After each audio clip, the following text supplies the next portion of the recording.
Hey, how's it going, everyone? Welcome to Shifting Lanes. My name is Hans, and thank you so much for tuning in. And in today's video, I'm hitting the reset button.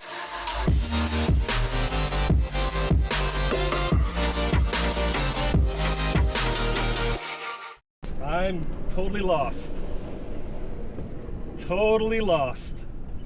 Alright, the reason why I'm hitting the reset button is because Project BRZ didn't exactly start the way I wanted it to start. It basically started with the BRZ getting sent back to the dealership on a flatbed. That's right, 6 days into the ownership, it broke down. I didn't know what happened. There it sat for 40 days, and I finally got it back. So now that I finally have it, I'm gonna go autocrossing. I'm actually not gonna autocross in the Subaru BRZ just yet. That's because this thing has a completely brand new engine and I'm still breaking it in. So far, I've only put on 913 miles since I last got it. I want to wait till 1,000 miles so I can do a proper oil change. And for that oil change, I actually want to do an oil analysis. So I got some oil analysis test kits from Blackstone. I'll give a link to their website right down below, but I want to do an oil analysis and check how much particulates is in the first oil change. Generally, when you have a brand new engine, will have all the sharp edges and all the rotating components. So after it has been worn in, those sharp edges are going to break off, and then you're going to have more particulates in general in the first oil change. So I want to compare that oil change to the normal oil changes afterwards, just to kind of see the differences in the metallic content that's found in the oil. So that's coming up for future videos, but in this video I'm not going to be autocrossing the BRZ. That's because Chevrolet has invited me out to visit them in Citi Field in Queens, New York, home of the Mets, to basically take their Chevrolet Bolt EV autocrossing. This is an electric vehicle. It goes 0 to 60 in 6.5 seconds. That's just slightly slower than the BRZ, but not that much slower.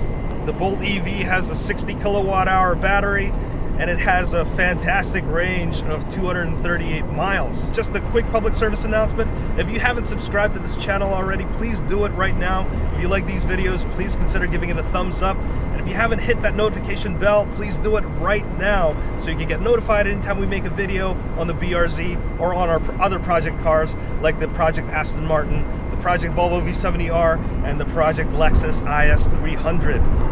So let's go make our way to Citi Field and find out what Chevrolet has in store for us.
So I finally made it to Citi Field in Queens, New York, and we're here to drive the Bolt EV, the Volkswagen GTI, and compare the two next to each other.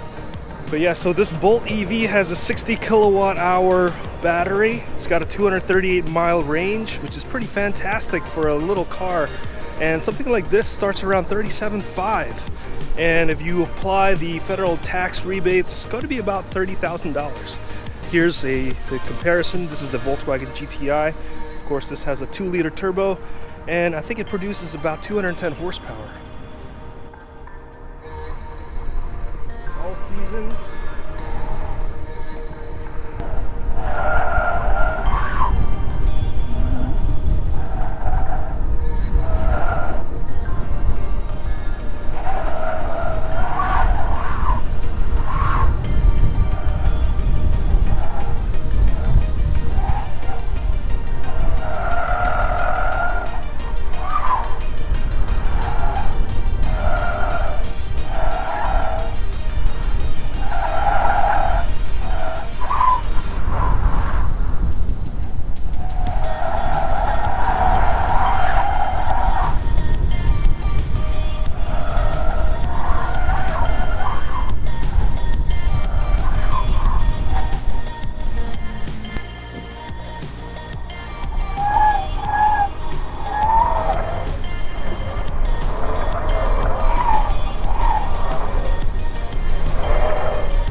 All right, now I'm sitting in the Volkswagen GTI. This has slightly more horsepower, 220, less torque.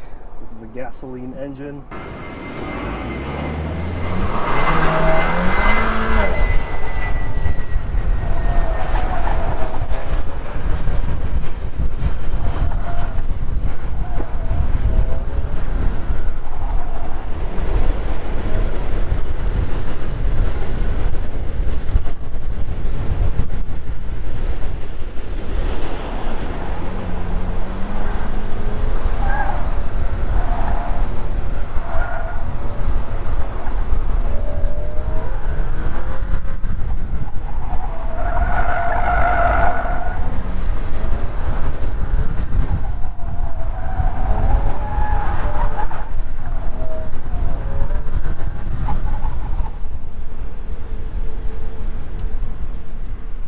I've been driving for like, I don't know, 25 sessions now, that's like crazy high, because typically when you go autocrossing, you get about 6-7 runs in, and you know, that takes like the entire day. So I've been here for, I'd say, about 2 hours now, and I've put in, I think, about 25 runs, all between the Bolt EV with the summer tires, the all seasons, and also the GTI.